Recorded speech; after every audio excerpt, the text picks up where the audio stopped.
Fala pessoal, grande abraço do professor Evaldo Munarito. Feudalismo ou sistema feudal na Europa medieval.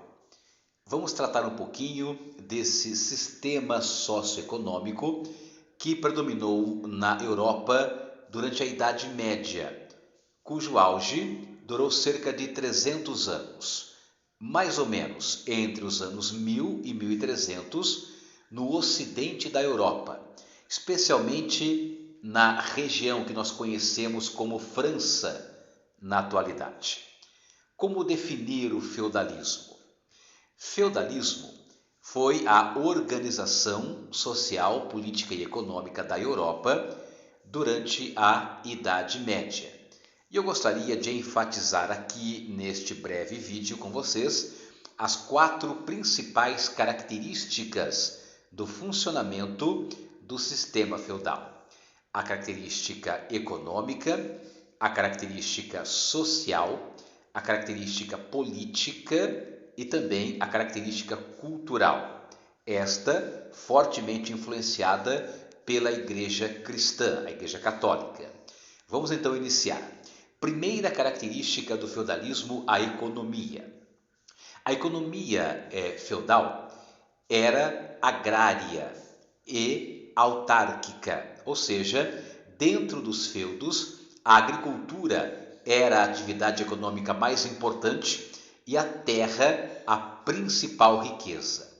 Lembrando que feudos eram grandes propriedades rurais controladas pela igreja ou pela nobreza, os nobres que eram conhecidos como senhores feudais. Então, era uma economia agrária e autárquica, ou seja, autárquica era uma economia voltada para o sustento do próprio feudo.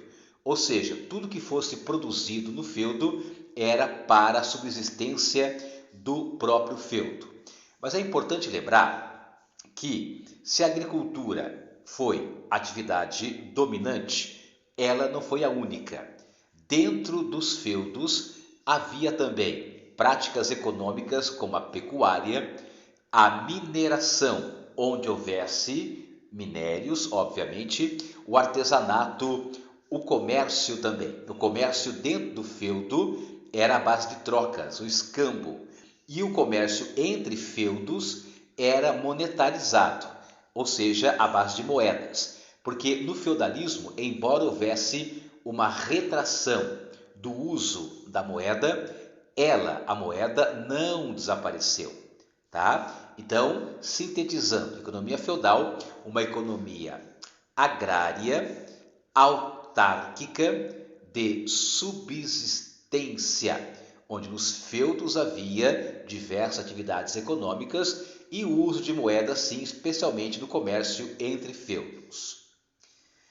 A segunda característica do feudalismo é a sociedade hierarquizada e estamental. O que é isso?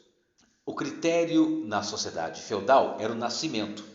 Quando a pessoa nascia numa camada social, ela ficava ali até morrer, não é? Salvo exceções, porque havia pouca mobilidade. Até havia mudança de uma camada para outra, mas era muito pouca mobilidade dentro de uma sociedade estamental. Nesse tipo de sociedade havia 3 estamentos ou 3 ordens sociais. Anote aí. Primeira ordem social, o clero. Segunda ordem, a nobreza. E terceira ordem, os servos. Primeira ordem, o clero, que eram os membros da igreja católica, a igreja romana. Os clérigos. O clero era responsável pela oração.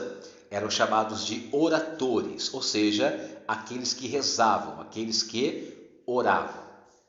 A segunda ordem social era composta pela nobreza, os nobres, os cavaleiros, responsáveis pela guerra, daí chamados de belatores, aqueles que guerreiam. E a terceira ordem social eram os servos, que trabalhavam a terra, que trabalhavam a agricultura especialmente, chamados de laboratores, ou seja, aqueles que laboram, aqueles que trabalham. Um detalhe importante aqui é não confundir os servos com escravos. Os servos não eram escravos dentro do feudalismo. Servos eram camponeses, eram trabalhadores rurais, presos à terra, né, produziam ali a terra para o senhor feudal, não é? Podiam morar e pagavam uma série de obrigações e impostos para o senhor feudal. Mas o servo não podia ser vendido, comprado ou alugado como se fosse um escravo. Então os servos não eram escravos, é uma outra categoria de mão de obra, tá? E os servos pagavam obrigações, tanto à igreja quanto ao seu senhor feudal. Obrigações para continuarem no feudo ali, né? Morando e trabalhando. Por exemplo, a corveia, que era 2 ou 3 dias de trabalho gratuito, no manso senhorial, né? Que era parte do feudo exclusivo do senhor, a talha, que era parte da produção agrícola entregue ao senhor feudal, e as banalidades, que eram as taxas de uso sobre instrumentos do feudo, como o moinho para moer o trigo e o forno para assar o pão, certo? Então, essa segunda característica, uma sociedade hierarquizada e estamental. A terceira característica do feudalismo é a política descentralizada ou fragmentada. Cada feudo tinha uma razoável autonomia, podia cunhar sua moeda, poderia ter forças militares próprias, e essa divisão, essa descentralização política dava-se por causa de um costume que veio lá dos bárbaros germânicos, conhecido como suzerania e vassalagem. Suzeranos e vassalos, que era uma relação dentro da nobreza, entre nobres. O suzerano era um nobre mais poderoso que doava um feudo. O vassalo era outro nobre, menos poderoso, que recebia um feudo. Como os nobres eram guerreiros, a reciprocidade aí era militar. Era o vínculo militar. Em época de guerra, o suzerano convocava os seus vassalos para formar um exército e guerrear lá contra o inimigo, tá? Então, política descentralizada ou fragmentada. E por fim, mas não menos importante, a quarta característica do feudalismo, a mentalidade teocêntrica, o teocentrismo, que significa Deus no centro da sociedade, Deus no centro da interpretação do mundo. A igreja cristã procurava impor seus dogmas para controlar a sociedade, o pensamento, os comportamentos, não é? E, segundo o teocentrismo, tudo que acontecia com o homem era por vontade de Deus, por desígnios divinos. O homem, portanto, era um ser passivo diante da vontade de Deus.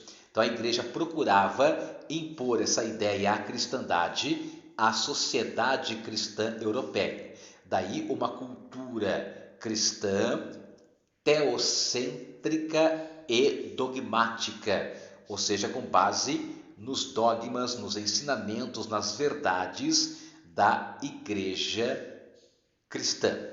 Então, galerinha, essas 4 grandes marcas do feudalismo, anote aí que são muito importantes.